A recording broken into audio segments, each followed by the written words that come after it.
कुठल्याही आमटीला जर तर्री येत नसेल ना तर तेलामध्येच ना सगळे मसाले टाकायचे आणि काळजी घ्यायची की मसाले करपले नाही पाहिजे. त्यामुळे जेव्हा तुम्ही फोडणी करतात ना तेव्हा बारीक गॅस करा आणि मग सगळे मसाले टाका आणि त्याच्यानंतर मग वाटण टाकायचं. जेणेकरून काय होतं माहिती आहे का, ते मसाले तेलामध्ये फ्राय होऊन छानपैकी अशी तर्री येते त्या भाजीला.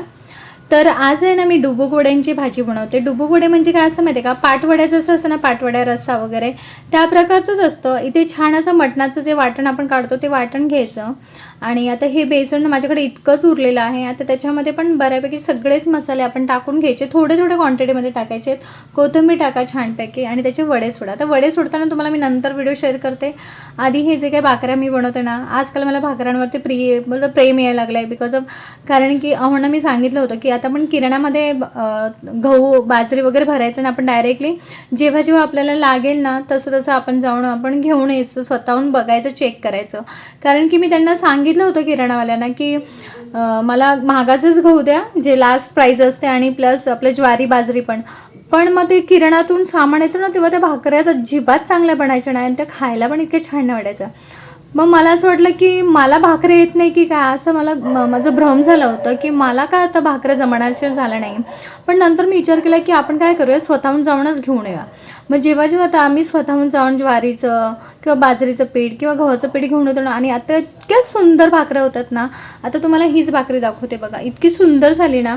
मग असं वाटलं की अरे मला भाकरी जमत नाही हा फॉल्ट नाही आहे, की त्या ज्वारीमध्येच फॉल्ट होता की चांगल्या क्वालिटीची नव्हती ती. आता बघा ही किती सुंदर फुगले, म्हणजे असे बरेच लास्ट व्हिडिओ पण तुम्ही जर बघितला ना, खूप छान भाकऱ्या झाल्या होत्या. म्हणजे मला खूप आता भारी वाटतं की भाकऱ्या चांगल्या होत आहेत. तर हे असं असतं माहिती आहे का, म्हणून बोलतो ना डोळे बंद करून आपण विश्वास ठेवतो आणि मग हे असं काहीतरी घोळ घालतात हे किराणावाले. मग आता आम्हाला जसं गहू आम्हाला 10 किलो लागतं, बाजरी 2 किलो आणि ज्वारी 2 किलो. तर तसं मी जेव्हा मला दळणाची गरज असते तेव्हा मी जाऊन स्वतः आम्ही चेक करून घेऊन येतो आणि मग दळायला टाकतो. तर हे बघा आता हे वडे जे आता मी ते त्याच्यामध्ये असं उकळी आली ना आपल्या आमटीला वगैरे आणि मग त्याच्यामध्ये असं सोडायचे. ते पाटवड्या रस्सा टाईप आहे ना, तर ते मला कधीच जमलं नाही. माझं सगळं ते मिक्स होऊन जातं. तरी मी एकदा दोनदा ट्राय करणार आहे. पण ही भाजी आहे ना आमच्या घरामध्ये ना अहोंना आवडत नाही. तर आता रोज रोज काय बनायचं ना, म्हणून मी असं मग डोकं लावलं आणि मी चला आज डुबुक वडेच बनवूया. आम्ही ह्याला ना डुबुक वडे बोलतो. तर तुमच्यामध्ये काय बोलतात, प्रत्येकामध्ये वेगवेगळं बोलत असेल तर आमच्यामध्ये हे डुबुक वडे बोलतात. तर तुमच्या इथे काय बोलतात हे मला नक्की कमेंट करून सांगा की ह्या भाजीला काय बोलतात. पाटवडी रस्सा तर हे आहेच, बट हे थोडं स्ट्रेंज असतं ना. मग तर ह्याचं नाव काय असतं, तुम्ही बनवतात तर ह्याचं नाव काय असतं तुम्ही मला नक्की कमेंट करून सांगा. तर आता आज मी लवकर म्हणजे विहान म्हणते अहोंना वाढणार आहे, कारण काल त्यांना खूप लेट वाढलं मी जेवण. अक्षरशः 2 वाजले होते आणि इतकं लेट आम्ही काही जेवत नाही. तर इथं मस्त फ्रेश झाली ना, माझं स्वयंपाक झालं की मी पहिलं फ्रेश होऊन घेते, मग इतर कामं करते माझी जी काय सुरलेली असतं सगळी. आता विहानला मला तयार करायचं, स्कूलला पाठवायचं त्याला. त्याच्या आधी मी रेडी होऊन घेते, म्हणजे मला फ्रेश वाटतं. म्हणजे स्वयंपाकाच्या टायमाला मी कपडे छान घालत नाही, कारण की मग ते कपड्यांना डाग वगैरे लागतात त्याच्यामुळे. आता विहान गेला ना की इथे तो सोप्यावर जो काही लोळतो ना, तर तो काय सगळा असं इथे अस्तव्यस्त झालेला असतो. ते टेडी बेअरवर तो झोपतो. माहीत नाही त्या टेडी बेअर तो खेळला तर नाही कधी, पण त्याच्यावर झोपायचं काम नक्कीच असतं त्याचं. तर मग हे असं बघा इथे पडलेलं असतं आणि तो त्याच्यावर झोपलेला असतो. ते असं आहे. तर तो टेडी बेअर तर फुकट आणून ठेवलेला आहे, पण त्याच्याशी काही खेळायचं नसतं आम्हाला. आता हे सगळं आवरून घेतलं ना, छोट्या मोठ्या वस्तू इकडे तिकडे झालेल्या असतात, कारण मुलं एकदा गेले की घर पूर्ण शांत होऊन जातं ना. त्याच्यानंतर आता चहाच्या टायमाला चहा ठेवला आणि हे जी काही दुपारी लंच झाल्याच्यानंतर जी काही भांडी घासून होतात ना, ती लावायला मला खूप जिवार येतं. पण आता काय करणार, तर ती सुकली होती म्हणून मी पटकन लावून घेते. मग कसं होतं मध्ये एकीकडे चहा होतो आणि एकीकडे तोपर्यंत भांडी वगैरे लावून होतात. तर हे असं आहे माझं संध्याकाळचं रुटीन. म्हणजे जेव्हा मी एखादी झोप घेते छोटीशी, कारण की सकाळपासून आपण जे काय उठलेलं असतो ना, आंघोळ झाल्याच्यानंतर जी काय माझी कामं चालू असतात ना, ती माझी मुलं जाऊस तर ती कामं चालूच असतात. जेव्हा ते जातात तेव्हा मी जेवते आणि मी थोडासा आराम करते किंवा इतर काही मला गोष्टी करायच्या असेल तर करते. झोपायचं म्हणजे मी झोप लागते असं नाही, पडते थोडा वेळ, पाठ टाकते, कारण की कंबर दुखते ना माझी खूप जास्त वेळ उभं राहून वगैरे. आणि मी हसते कारण की मलाच हे वाटतं की किती पसार आहे हा भांड्यांचा, एवढा मला लावायला कंटाळा येतो खूप. आता मुलं पण येतच असतील तोपर्यंत इथे माझा चहा पण होतोय. तर हे जे काही स्कर्ट घातले ना मला ना असे फुल स्कर्ट खूप आवडतात आणि मला फक्त त्याच्यावर ना एखादा टॉप मॅच करायला काहीच जमत नाही. आता हा टॉप ह्याच्यावर मॅच झाला की नाही नक्की मला सांगाच तुम्ही कमेंट करून की हा ह्याच्यावर परफेक्ट गेला आहे, कारण की खरंच मला नाही जमत. माझ्याकडे एक ना मोरपीस कलरचा पण आहे, सॅटिनमध्ये आहे, त्याच्यावर जो मी टॉप वेअर करते ना तो त्याच्यावर एकदम परफेक्ट मॅच जातो. आता ह्या ज्या स्कर्ट बरोबर आहे ना बरेच टॉप मॅच होऊ शकतात, म्हणजे एक ब्लू पण होईल, पिंक होईल, अजून व्हाईटसुद्धा होऊ शकतो, पण व्हाईट काही इतकं जाणार आहे त्याच्याबरोबर, म्हणजे ह्याच्यामध्ये जे येलो कलरचं पण जाईल त्याच्यावर. तर आता हे मी ह्या स्कर्टबरोबर अल्टरनेट नेहमी वेगवेगळे टॉप वेअर करून तुम्हाला दाखवेलच. पण हा स्कर्ट कसा आहे तो नक्की मला सांगा. आता इथे किचन मस्त क्लीन झाला की ते किचन क्लीन यार खूप बघायला भारी वाटतं. म्हणजे मला असं वाटतं ऑलवेज असंच का नसतं आपलं किचन, कारण की स्वयंपाक करताना पसारा होतोच कितीही आपण तो आवरायचा घेतला. इथे विहान आला होता आणि त्याने सांगितलं की माझा फर्स्ट रँक आला आहे कलर कॉम्पिटिशनमध्ये. तर आता आम्ही तेच डिस्कस करतो आहे की त्याला तो म्हणतो की मला काहीतरी द्या तुम्ही पार्टी. तर मी आता काय त्याला हवं आहे, तर त्याची ती स्कूटर आहे ती त्याच्यावर मी चालवत होती, त्याला सांगत होती माझ्याकडे पण अशी होती मरून कलरची काय रेड कलरची असायची तेव्हा त्या मला. सकाळपासून पाऊस थांबायची वाट बघते का पाऊस काय थांबणार नाही झालं, तर मला असं वाटलं तर ह्याची गरज लागणारच आहे आपल्याला. इथे मी ना गणपती अथर्व शीर्ष लावलं होतं, त्याला सांगितलं की त्याची मी कुंडली बघितली ना तर त्यांनी सांगितलं की त्याला ते ऐकायला सांगत जावा आणि ओम गणपतये नमः हे असं ॲटलिस्ट 21 किंवा 11 वेळा तरी बोलायला सांगा त्याला अभ्यासाच्या आधी. म्हणजे ह्याचा अर्थ असं नाही की अभ्यासात पास व्हा म्हणून, की बोलतो ना आपली एकाग्रता वाढण्यासाठी असते. मुलांची एकाग्रता खरंच वाढते. कुठलाही श्लोक जर तुम्ही त्यांना बोलायला शिकवलं ना तर त्याने खरंच खूप इम्पॅक्ट पडतो आणि हा अनुभव आहे मला. तर इथे आम्ही दोघं नेहमीप्रमाणे चाललो आहे आता पाणीपुरी खायला. पाऊस होता रिमझिम, त्यात मस्त आम्ही गेलो, म्हणजे आम्ही फिरतो. मुलांना मी घेऊन नाही जात बाबा कशाला पावसात, कारण की थोडंसं निमित्त लागते यार आजारी पडायचं मुलांना, म्हणून मला नको. तसं तर आता पावसाळ्यात मी त्यांना काढतच नाही जास्त बाहेर, घरात आराम करा. नाही तर आमच्या मागे ते दोघं असतात आणि आम्ही चौघंच नेहमी कुठे पण जातो. आणि आता ते मोठे झाल्यामुळे ना आम्हाला स्कूटीवरही चौघं जाता येत नाही आणि मी एवढं रिस्क घ्यायला घाबरते, म्हणून मी काय ते दोघांना सोबत आमच्या नेत नाही. एक तर ते तिघं जातात किंवा मग आम्ही दोघं जातो, नाही तर सोहम तर माझ्यावर नेहमी असतो मार्केट वगैरे जायला. मग आता घरी आली तर मी आता काय पाऊस थांबणार नाही आणि पूर्ण रात्र झाली आहे आता, आणि आता मी कपडे वाळत घालते. कारण मला वाटलं कुठेतरी थांबेल पाऊस तर थोडा वेळ मी तर बाहेर कपडे दोरीवर टाकेल, पण असं काही झालं नाही आणि शेवटी मला हे स्टँड काढावंच लागलं. आता हे बघा, हे स्टँड कसं मी जुगाड करते ते बघा. 2 चेअर ठेवून त्याच्यावर हे असं स्टँड मी लावते आणि मग त्याच्यावर ते कपडे टाकले ना मग रात्रभर सकाळपर्यंत चांगले सुकतात ते. रात्रभर फॅन चालू ठेवते ह्या साईडचा, डोअरच्या साईडचा, आणि असं छानसं मस्त माझा जुगाड आहे तो. कुठे स्टँड वगैरे घ्यायचं ना, असं वाटतं जर काही गोष्टी पॉसिबल आहेत घरात करण्यासारख्या तर कशाला वेस्ट ऑफ मनी घालायची ना. तर मला म्हणाले होते की तो स्टँड घेऊन टाक ना मग त्यापेक्षा, तर मी नको, आता आहे ना आपल्याकडे हे, त्याच्यावरच मी वाळत घालते. बघा किती मी पैसे वाचवते नवऱ्याचे. ठीक आहे चला, हा जोक होता. आता इथे छान असे कपडे वाळत घालते. कपडे वाळत घातले ना की त्याच्यानंतर ते लाईन बघायला खूप भारी वाटतं मला. इथे दोन्ही मुलांचा अभ्यास चालू होता आणि हे माझ्याशी कपडे वाळत घालायचं काम सुरू होतं. मस्त गरम गरम भात लावायचा होता मला आणि तो मी लावून घेतला होता, कारण की मी एकीकडे कपडे वाळत दुसरीकडे भात शिजतो तोपर्यंत. थोडंसं भात खाणार. तुम्ही किती भात खाणार?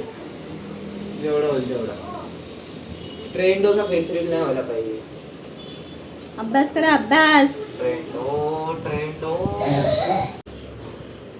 कोणता प्रोजेक्ट दिलाय? Page number 30चा. 30 काय? अरे हे अरे हां हे अरे आम्ही पण बनवायचं हे असं. खूप सोपं आहे. उद्या घेऊन जा मग हे 2 शीट्स. हां हे बघ खूप सोपं आहे आणि खूप छान घर बनतं. इथे स्टेप्स दिले बघ सगळ्या. माझ्याकडे छाट बनलेला तर Congratulations for a first rank for a drawing competition. Coloring competitions. Yes, favorite pizza. Paneer pizza. तर ॲक्च्युली तो म्हणाला होता की मम्मा माझा फर्स्ट रँक आला आहे, मला तुम्ही काय गिफ्ट देणार? तर मीले काय हवं आहे तर तो चॉकलेट्स म्हणत होता, पण मला माहिती आहे चॉकलेट खाल्ले की खोकायला लागतो तो असा भयंकर. मग अद्रक दे, काढा दे, हे माझं चालू असतं.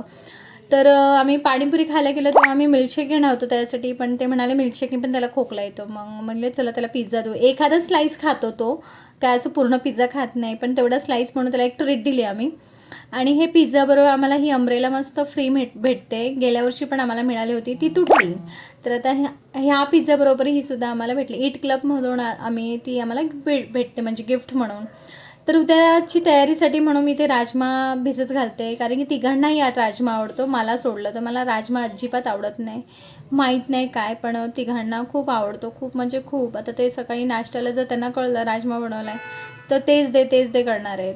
चला, तर इथे मी उद्याची तयारी म्हणून ही भिजत घालून घेते आणि पुढची कामं करायची आहेत बरेच म्हणजे काय, आता त्याचा अभ्यास चेक करायचा. तो इथेच येऊन उभा होता, मामा माझी स्टडी चेक कर.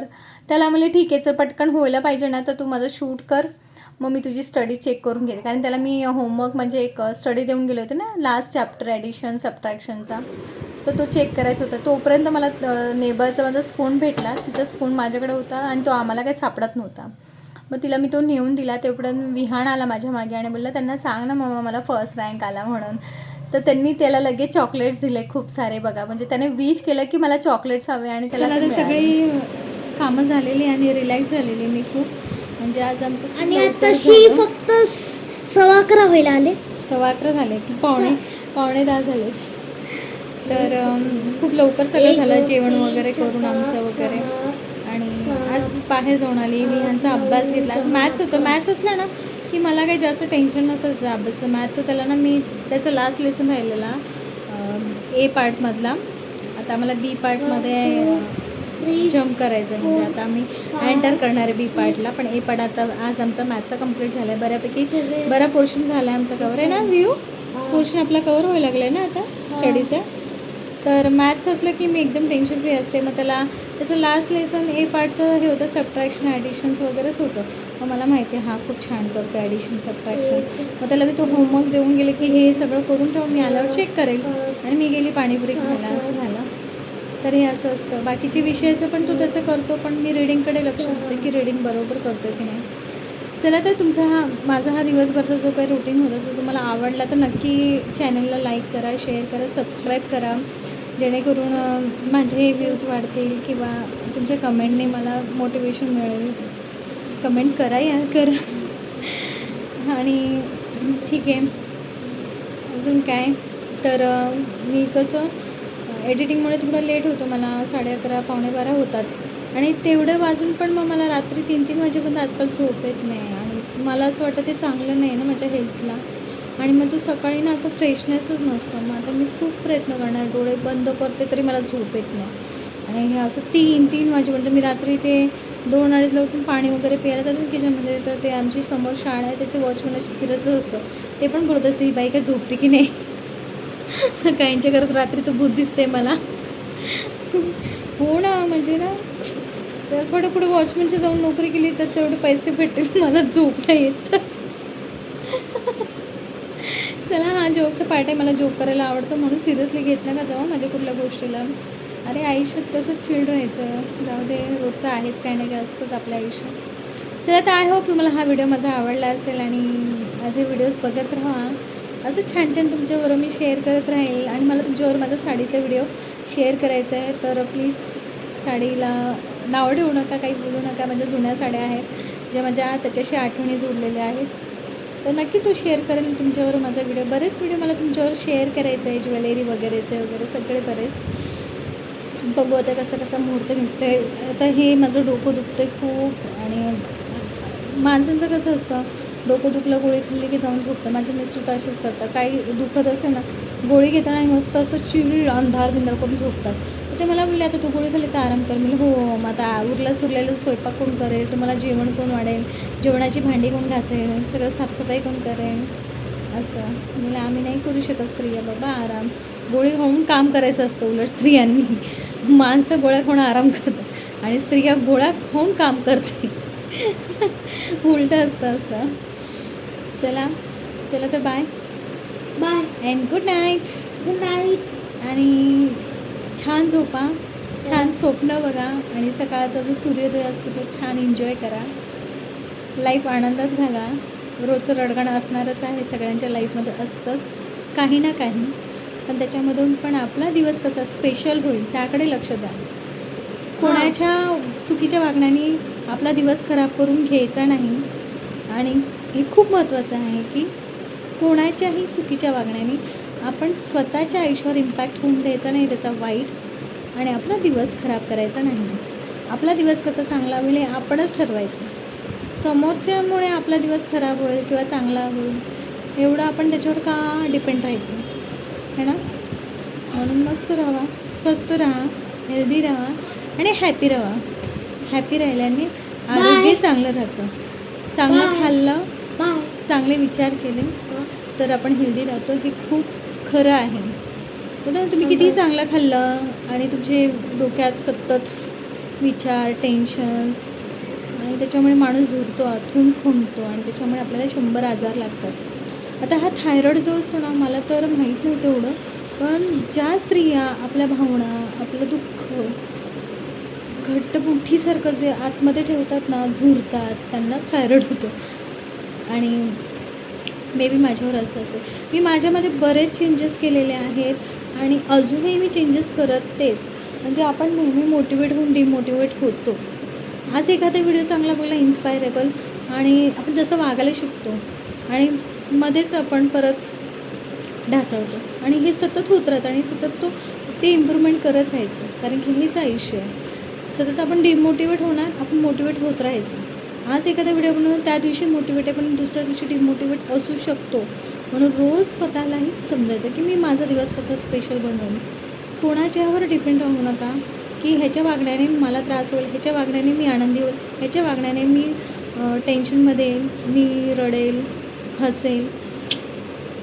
तुमच्याच वागण्याने तुम्ही हसेल, तुमच्याच वागण्याने सगळं काही चांगलं करा. खूप महत्त्वाचं आहे आणि माझ्या आयुष्यात मी त्या गोष्टीवर खूप काम केलं आणि अजूनही करते आणि त्याच्यामुळे आज मी यूट्यूबवर व्हिडिओज बनवायचं हेच माझं कारण आहे की स्वतःला वेळ कसा द्यायचा किंवा कोणाच्या मागे न जाता फॅमिलीला महत्त्व द्यायचं आहे, पण इतकं की त्याच्यामुळे आपल्या आयुष्यावर इम्पॅक्ट झाला नाही पाहिजे. जाऊ दे, खूप मी प्रवचन मी त्यांना, मला बरंच बोलायचं असतं तुमच्यावर, खूप काही छान छान शेअर करायचं असतं, माझे विचार्स वगैरे. हळूहळू आपण बोलत राहू आणि मला आवडतंच बोलायला. तर मग बोलत राहू आपण. स्त्रियांनी या, बोला. ते लाईव्ह वगैरे असं ना, ते का मला जमणार नाही आहे. म्हणजे मला बरेच लोक बोलतात की लाईव्ह जा वगैरे, पण शक्यतो मला नाही जमणार त्या गोष्टी करायला. तर आपण असंच बोलत राहू व्हिडिओच्या माध्यमातून. चला तर इथेच मी व्हिडिओ थांबवते आणि झोपते. तुम्ही सगळे झोपा आणि छान राहा, हेल्दी राहा. बाय. चला तर यूट्यूब फॅमिलीला गुड नाईट बोलूया आणि गणपती बाप्पाला गुड नाईट नाही बोलणार. चला तर Ganpati Bappa good night, sweet dream तुम्हाला सुद्धा.